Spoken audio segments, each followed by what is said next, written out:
Thank you so much for joining us on this special conversation, viewers. We continue with our focus on COVID and the worst hit states. While Maharashtra has been on top of the list, one state that has emerged as the second worst hit is Chhattisgarh. So let's speak to the Chief Minister of Chhattisgarh, Mr. Bhupesh Baghel, joining us right now. Thank you so much, Baghel जी, हमसे बात करने के लिए। मैं सबसे पहले आपसे ये पूछना चाहती हूँ, ये राज्य सरकारें और केंद्रीय सरकार में जो झगड़ा चल रहा है वैक्सीन को लेके, और चाहिए नहीं है, खत्म हो गई, हमने तो दी थी, इससे लोग बहुत कंफ्यूज हो रहे हैं। वैक्सीन्स हैं आपके पास या नहीं? देखिए, सबसे पहली बात यह है कि कल जो वीडियो कॉन्फ्रेंसिंग हुई और उसमें जो जानकारी दी गई, तो पूरे देश में 24 लाख वैक्सीन उत्पादन हो रहा है और राज्यों को भेजा जा रहा है। और जैसे कि छत्तीसगढ़ में की बात मैं करूं तो अभी जैसे हमारे पास करीब 4-4.5 लाख वैक्सीन उपलब्ध हैं और हम लोग अभी एक दिन में मैक्सिमम 3.25 लाख डोज हम लोग दिए हैं।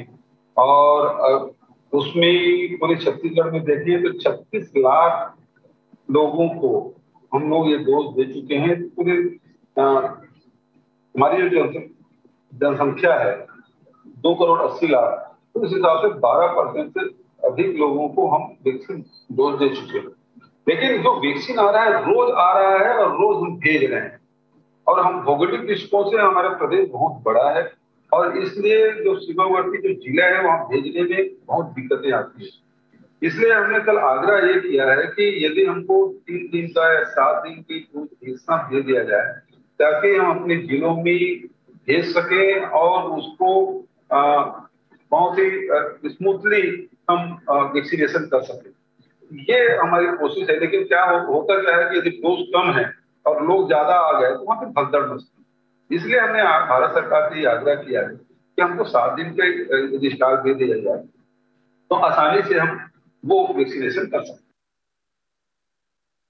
बाघेल जी, आप कह रहे हैं कि रोज के डेली के बेसिस पे डोजेस दिए जा रहे हैं, लेकिन ये डोज की शॉर्टेज का इश्यू नहीं है, ये फिर सप्लाई मैनेजमेंट का इश्यू है कि कब और कितनी भेजी जा रही है। दोनों बात हुई ना, आपके पास नहीं है तब सप्लाई नहीं कर पा रहे हैं, रोज का रोज दे रहे हैं। मतलब एक साथ आप मान लो मुझे 7 दिन में 21 लाख डोज की आवश्यकता है, तो एक साथ दे दीजिए। आप हर दिन 3 लाख भेजेंगे, किसी दिन 2 लाख भेजेंगे, किसी 4 लाख भेजेंगे, तो ये तो शॉर्टेज हुआ तभी इस प्रकार से कर रहे हैं ना। यदि आपके पास पर्याप्त है तो भेज दीजिए, मुझे 3 दिन का दे दीजिए, 7 दिन का दे दीजिए, 5 दिन दे दीजिए। एक रहना कि रोज के रोज आते हैं 500 किलोमीटर से जिलों से आखिरी जिले से आते हैं यहाँ, और उसके बाद वो डोज ले जाते हैं, फिर वैक्सीनेशन करते हैं, फिर वो आदमी निकलता है, फिर आता है राजधानी, फिर उसको ले जाता है। तो रोज रोज आना जाना चल रहा है ना, इसलिए एफिशिएंट भी होगा हमारे का, एक हेल्थ वर्कर की डेथ भी होगी।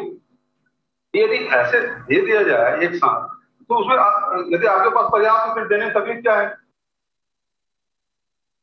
ये सवाल बार बार उठाया जा रहा है कि अब ये एकदम से सडनली ये वैक्सीन शॉर्टेज की बात कहाँ से आ रही है, जो सरकारें बोल रही हैं कि अब 1 ही दिन का या 2 ही दिन का बचा हुआ है डोज।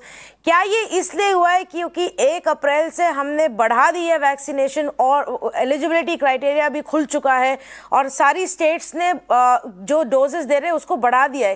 किस वजह से ये हो रहा है? देखिए, मैंने कभी नहीं कहा कि हमारे यहाँ डोज खत्म हो गया। हमारे खत्म अभी करीब 4.5 लाख से अधिक डोज है हमारे पास, लेकिन वो कितने दिन का है? 1 दिन 1.5 दिन का। उसके बाद इसलिए मैं कह रहा हूं कि उसको 7 दिन का कोटा हमको दे दीजिए। दूसरी बात डोज बढ़ाने की बात है, तो एक तरफ लगातार भारत सरकार भी कर रही है, लोगों की डिमांड भी आ रही है, और इसलिए हमने बताया कि कल तक हम 35 लाख थे, आज 36 लाख लोगों को वैक्सीन लगा चुके हैं।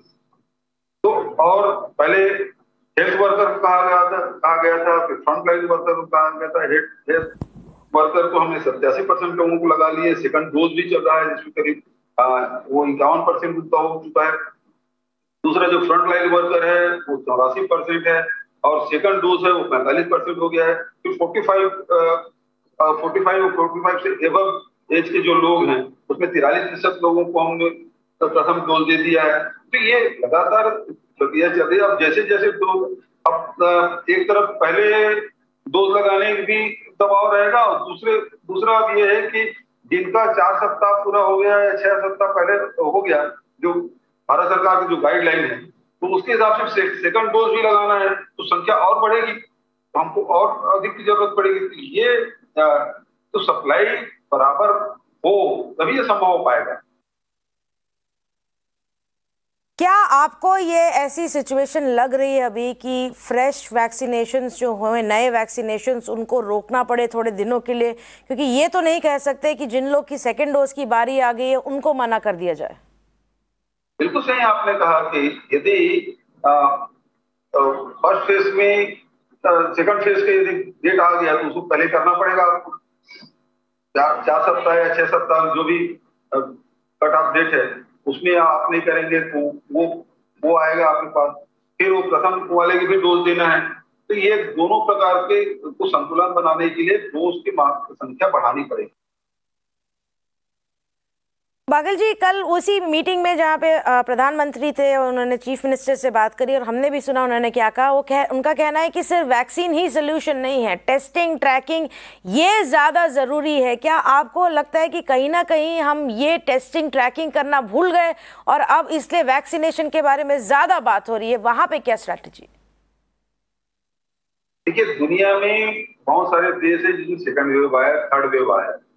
हमारे हिंदुस्तान में भी आया, छत्तीसगढ़ में भी सेकंड वेव आया। और ये जो सेकंड वेव है वो ज्यादा खतरनाक है, ज्यादा तेजी से संक्रमित हो रहे हैं। मैं अपने यहाँ आंकड़े आपको बताऊंगा तो ये मतलब हर सप्ताह ये 2 गुना, 4 गुना, 8 गुना की तरफ बढ़ रहा है और ये लगभग ये 10,000 तक के पहुंच गया है। जो पिछले समय जो पीक में था वो केवल 3800 था और अब 10,000 पहुंच गया। तो ये मार्च के आखिरी सप्ताह में स्थिति थी कि 1% था, लेकिन जैसे दूसरे सप्ताह हुआ 1.6% हो गया, फिर उसके बाद फिर 2.8 हो गया, फिर 8% हो गया, 8 से फिर 16% हो गया, 16 से अब 24%। ये आंकड़े लगातार बढ़ रहे हैं, ये बहुत भयावह। पिछले समय जो आया था वो इतना तेजी से संक्रमित नहीं हो रहा था, इस समय संक्रमित भी हो रहे हैं और वैसी डेथ मृत्यु दर भी लगातार बढ़ रहा है जो चौंकाने वाला है। हमारे यहाँ यदि औसत में देखेंगे तो राष्ट्रीय औसत पे हमारे बहुत अच्छा मैं मान सकता हूँ क्योंकि 1.10% है, जबकि दूसरे राज्यों में 2.8 है, 1.8 है, 1.6, 1.4% है। हमारे यहाँ 1.10% है। यदि टोटल में देखें तो उसमें मैं संतुष्ट हो सकता हूँ, लेकिन जो मार्च के आखिरी और अप्रैल के प्रथम सप्ताह में जिन लोगों की प्रतिदिन जो मौतें हो रही है वो भयावह है, डराने वाला।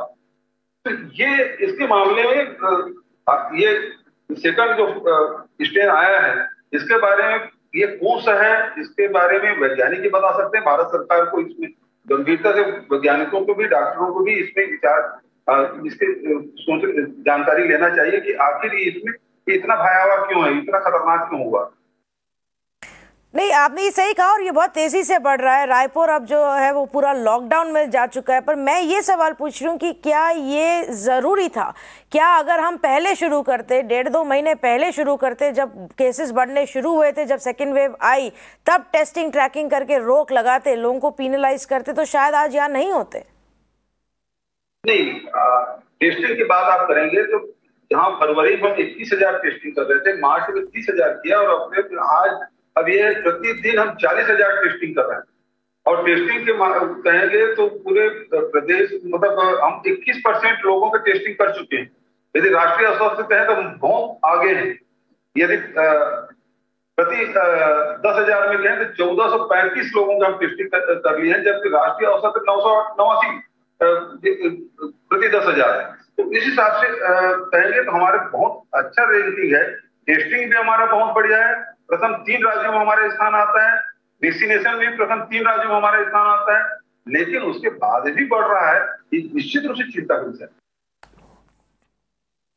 बागल जी, एक और बड़ा इशू है जो अब हम वापस देख रहे हैं उमड़ता हुआ, वो है माइग्रेंट्स का। जहाँ जहाँ पे बड़ी संख्या में कोविड हो रहा है वहाँ पे लोग जो है वापस अपने देश जाने लगे हैं। दिल्ली में मुंबई से अब ट्रेनें वापस वैसे भरने लगी हैं, जो लोग वापस उत्तर प्रदेश, बिहार, छत्तीसगढ़ स्टेट्स जा रहे हैं। इसको लेके आपकी क्या स्ट्रैटेजी है, क्या तैयारी छत्तीसगढ़ ने इसके लिए शुरू कर दी है? आज ही मैंने वो निर्देश दिया है कि क्वारंटाइन सेंटर फिर से शुरू किया जाए, बिना टेस्टिंग के, बिना निगेटिव रिपोर्ट के ना आए, घरों में ना जाए। और उसके लिए क्वारंटाइन सेंटर हम पहले हर गांव में हम लोगों ने किया था, लगभग 22,000 क्वारंटाइन सेंटर हमने संचालित किया था।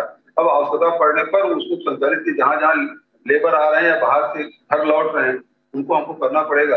ये होली के समय जो नागपुर में जो कोरोना विस्फोट हुआ, दूसरी जो लहर आई, और ये नागपुर हमसे लगा हुआ इलाका है, विदर्भ पूरा हमसे बिल्कुल लगा हुआ है, और हजारों की तादाद में यहाँ के लोग वहां जाते हैं, और त्योहार के कारण से भी और लॉकडाउन के कारण से बड़ी संख्या में हमारे यहाँ आए। और यही कारण है कि हमारे जो शहर, पहले तो शहर भर में रहता था, अब ग्रामीण क्षेत्र में भी इसका दूसरा लहर का असर दिखाई दे रहा है।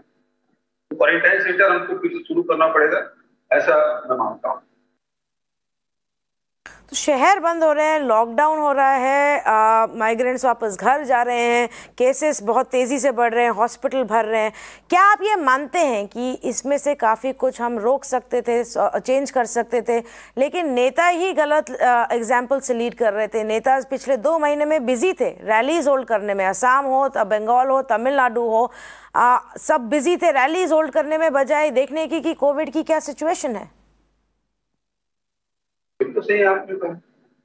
यदि कोरोना, ऐसा तो नहीं है कि ये पॉलिटिकल रैली है इस तरह से यहाँ नहीं फैलेंगे, और दूसरी जगह यदि टाकीज में बैठे हैं उसमें फैलेंगे, ऐसा तो कहता नहीं। लेकिन हम लोग रैलियां किए, तो बात बिल्कुल सही बात है। सत्ता पक्ष के लोगों ने भी किया, विपक्ष के लोगों ने किया, अन्य दलों के लोगों ने किया, और अभी भी चल रहा है।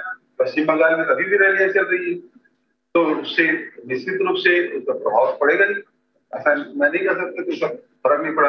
लेकिन छत्तीसगढ़ में कोई चुनाव नहीं था। लेकिन इसकी जिम्मेदारी फिर कौन लेगा? जो बंगाल, असम, तमिलनाडु की कल हालत हो सकती है, उसकी जिम्मेदारी किसकी? इसमें तो सब जिम्मेदार लोगों को इसकी जिम्मेदारी लेनी चाहिए। Okay mister Bhupesh Baghel, thank you so much, धन्यवाद हमसे बात करने के लिए। उम्मीद है कि छत्तीसगढ़ को और बाकी स्टेट्स को भी वैक्सीन जल्द से जल्द मिले, और बाकी स्टेप्स जो आपको लेने हैं कोरोना को रोकने के लिए वो भी आप अगले कुछ दिनों में करें। Thank you so much for speaking with us.